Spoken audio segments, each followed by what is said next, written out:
Hi అండి, welcome to my channel Bhagyalakshmi పచ్చ. ఎలా ఉన్నారు? బాగున్నారా? నేను కూడా చాలా బాగున్నాను. వీడియో చూసే వాళ్ళందరికీ ఒక చిన్న రిక్వెస్ట్, చూసిన వాళ్ళు తప్పనిసరిగా వీడియోకి అయితే ఒక లైక్ కొట్టండి.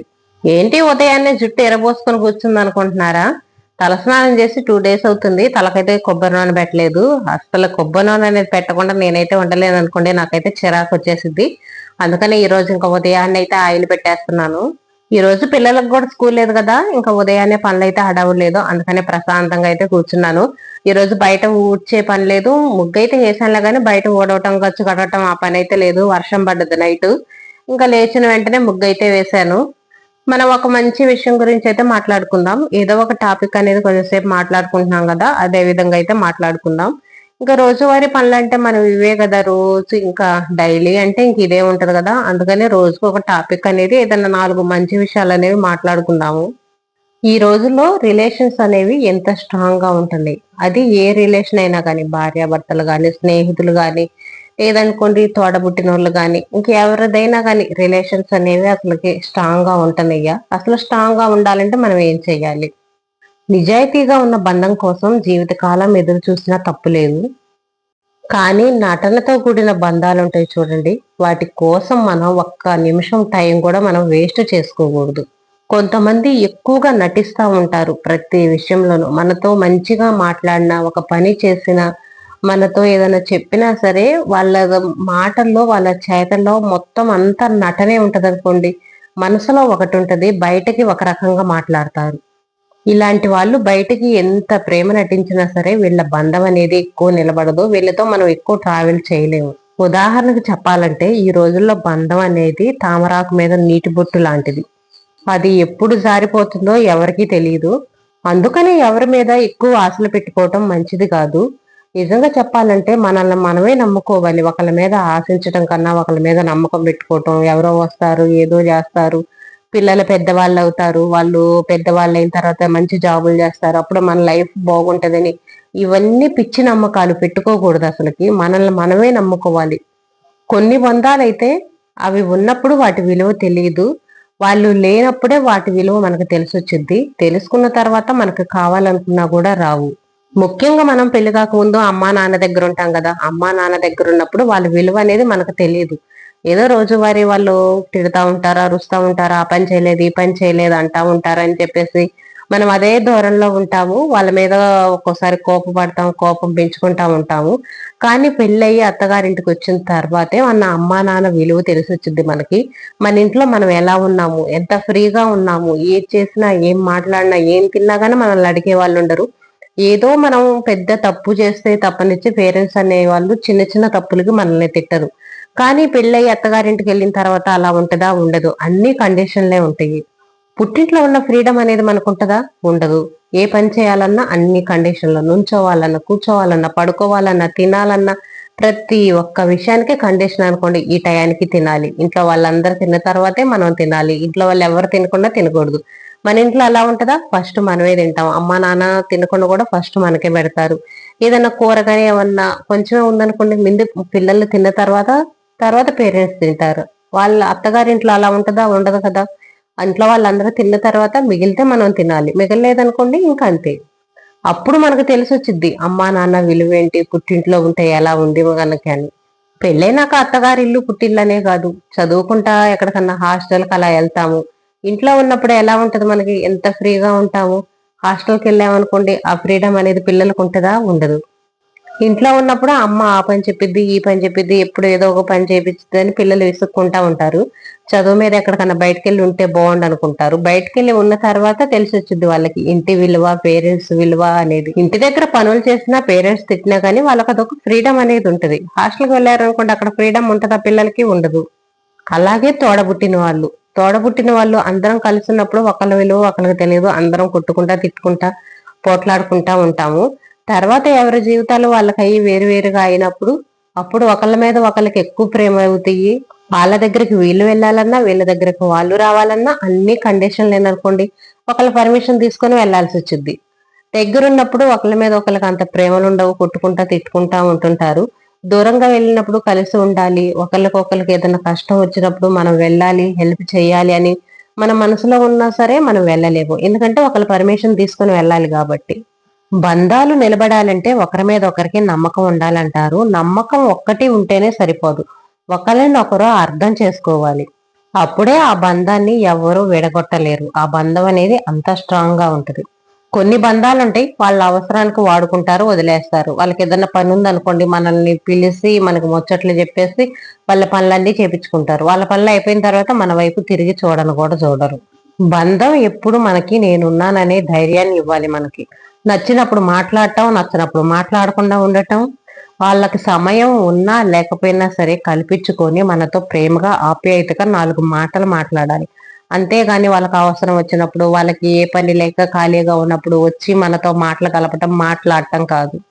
వాళ్ళు ఎంత బిజీగా ఉన్నా సరే ఒక టైం కేటాయించుకొనైనా మనల్ని నవ్వుతా పలకరించే వాళ్ళే నిజమైన స్నేహితులు, నిజమైన బంధం కలిగిన వాళ్ళు. బంధం ఎలా ఉండాలి అంటే భార్యాభర్తల్లా చిన్న చిన్న అలకలు ఉండాలి. ప్రాణ స్నేహితుల్లా మాట్లాడుకోవాలి. ప్రేమికుల్లా ఒకరికొకరు ప్రాణమై ఉండాలి. బంధం అనేది 2 హృదయాలకు సంబంధించింది. ఎట్టి పరిస్థితుల్లోనూ మూడో వ్యక్తి జోక్యానికి అస్సలు తావివ్వకూడదు. ఇచ్చామా ఇంకంతే, ఆ బంధం అనేది అటకెక్కినట్టే. మనిషికి కాలం విలువ తెలుసు, డబ్బు విలువ తెలుసు, బంధం విలువ తెలుసు, ప్రాణం విలువ తెలుసు. ఇన్ని తెలిసిన మనిషికి ఎదుటి మనిషిని అర్థం చేసుకోవటం మాత్రం తెలియదు. బంధం అంటే అవసరానికి వాడుకొని వదిలేయటం కాదు. ఎప్పుడు నేను మీకు ఉన్నానని భరోసా ఇవ్వాలి. భార్యాభర్తల బంధంలో భార్య గురించి చెప్పాలంటే భరించేది భార్య, బ్రతుకునిచ్చేది భార్య, చెలిమినిచ్చేది భార్య, చేర తీసేది భార్య. ఆకాశాన సూర్యుడు లేకపోయినా, ఇంట్లో భార్య లేకపోయినా అక్కడ జగతికి వెలుగుండదు, ఇక్కడ ఇంటికి వెలుగుండదు. భర్త గురించి చెప్పాలంటే భరించేవాడే భర్త, బాధ్యత కలిగిన వాడు భర్త.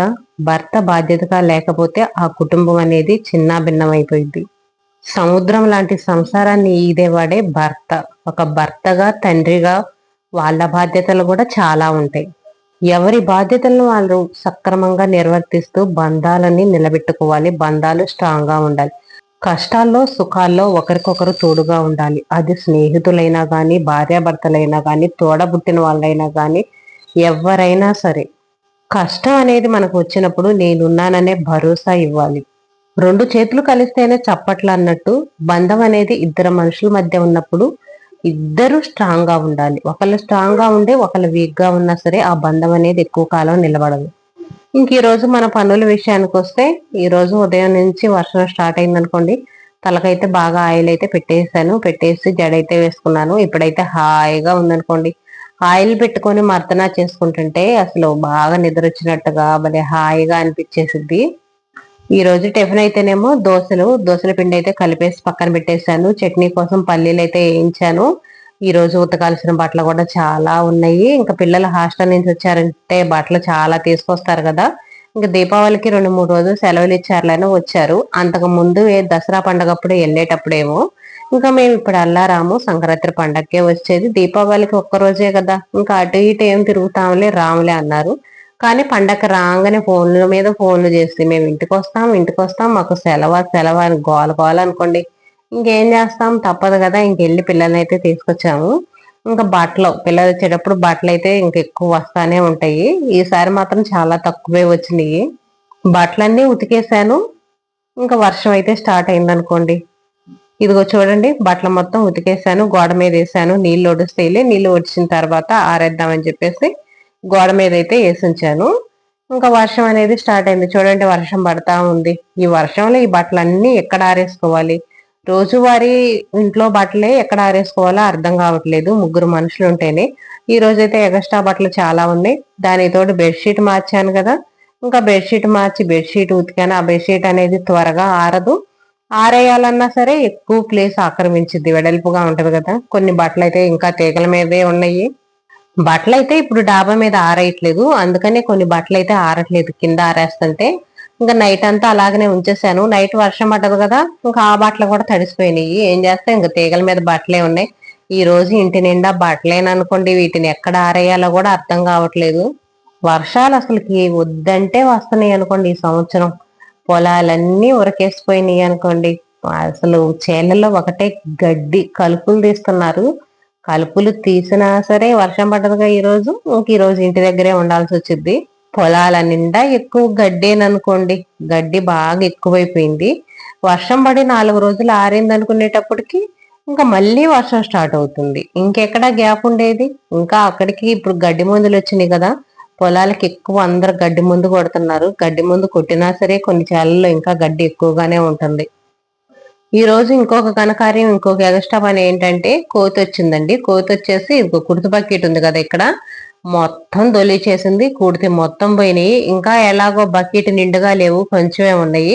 అందుకనే ఇంక ఇక్కడ వరకే పడ్డాయి. బకెట్ నిండుగా ఉన్నాయి అనుకోండి, ఆ బయట మెట్ల మీద పడ్డాయి, బయట గచ్చు దాకా పోయాయి. ఎంత కడిగినా సరే మరక అనేది పోదు. ఎందుకంటే మనం ఎంగిల్ నీళ్లు పోస్తాం కదా, అంత ఆయిల్ జిడ్డు జిడ్డు మరక మరకగా ఉంటది. ఎంత కడిగినా సరే ఆరిపోయిన తర్వాత మరక అనేది కనిపించిద్ది. ఇంకా నయ్యం కొంచెం నీళ్లు ఉండటం వల్ల ఇంతవరకే పడింది. ఇది మొత్తం ఇదిగోండి ఇంకా బయట కాలువలోకి అయితే కొట్టేస్తున్నాను. ఏంటోలేండి, వర్షం అయినా సరే మన పనులు అనేవి తప్పవు కదా మనకి. ఇందాక చెప్పినట్టు బంధాలు అనేవి కూడా స్ట్రాంగ్ గా ఉండాలంటే ఎవరి పని వాళ్ళు కూడా సక్రమంగా చేసుకోవాలి. వర్షం వచ్చినా, వానలు వచ్చినా, వరదలు వచ్చినా సరే మన పనులు తప్పవు. ఇంటి పని మొత్తం చేసుకోవాలి, వంట చేయాలి, ఇంట్లో వాళ్ళకి టిఫిన్లు అన్ని టయానికి అయితే మనం రెడీ చేసి పెట్టాలి. మగవాళ్ళు ఉన్నారనుకోండి, ఎంత వర్షం వచ్చినా వరదలు వచ్చినా వాళ్ళ పనులకు వాళ్ళు వెళ్ళిపోవాల్సిందే, బయటకు వెళ్ళిపోవాల్సిందే. మనమన్నా ఇంట్లో ఉంటాము, ఇంట్లో ఒక పని చేస్తాము, కూర్చుంటాం, మళ్ళీ ఇంకో పని చేస్తాము. కానీ మగవాళ్ళు అలా కాదు కదా, బయటికి వెళ్ళాలి, బయటికి వెళ్ళి పనులు చేసుకోవాలి. వర్షం వచ్చినా సరే ఇంట్లో ఉండటానికి వీలుండదు. జాబ్స్ అవి చేసే వాళ్ళకైతే ఇంకా మరీ కష్టంగా ఉంటది అనుకోండి. టయానికైతే వెళ్ళాలి, కొంచెం టైం దాటినా సరే ఇంకా వాళ్ళ చేత తిట్లు, ఇంకా చాలా ఇబ్బందులు ప్రాబ్లమ్స్ ఉంటాయి కదా, వాళ్ళకైతే తెలుసుద్ది. మాలాంటి పొలం పనులు చేసే వాళ్ళు అనుకోండి, అంటే ఇంకా ఒకళ్ళు మనల్ని అరవాల్సిన పని ఉండదు. మన పని మన సొంతం కదా, మన ఇష్టం, మనం ఎప్పుడైనా చేసుకోవచ్చు, ఇబ్బంది ఉండదు. కాకపోతే ఈ మన పైన అయినా ఎవరి పైన అయినా సరే టయానికి చేసుకోవాలి. టయానికి చేసుకుంటేనే ఆ పనికి తగ్గ ఫలితం అనేది మనకు వచ్చేది. ఇంక ఈ రోజు ఇన్ని బట్టలు ఉతికేసి ఇన్ని పనులు చేసేసి అలిసిపోయాను. ఇంకా దోశలు అయితే మా అమ్మాయి పోస్తుంది. ఈ దోశలు ఇవన్నీ నాకు తినాలంటే పెద్దగా అయితే ఇష్టం ఉండదు. ఇంక ఉదయం పూట ఆకలి అయింది కాబట్టి తినాలి, కాబట్టి తింటాను. దోశలు అనేవి బాగా క్రిస్పీగా కరకరలాడతా దాని మీద కొంచెం కారం వేసుకొని ఉల్లిపాయలు వేసుకొని తింటే నాకు ఇష్టం. అలా తినటం అయితే 2 దోశలు 3 దోశలు అలా తింటాను. ఇంక ఈ దోశలు ఏందో క్రిస్పీగా కరకరలాడతా రావట్లేదు, మెత్తగా వస్తున్నాయి. మా అమ్మాయి అయితే నీళ్లు చల్లి పోస్తానని చెప్పేసి నీళ్లు చల్లేసి పోస్తుంది. అయినా కానీ అంత క్రిస్పీగా అయితే లేవు, గట్టిగా అనిపించినాయి. నాకైతే మాత్రం నచ్చలేదు దోశలు. ఇదేనండి ఈరోజు వీడియో మీకు ఎలా ఉంది, నా టాపిక్ అనేది నచ్చిందా లేదా, నా పనులు నచ్చినాయా లేదా అని తప్పనిసరిగా కామెంట్లు అయితే చెప్పండి.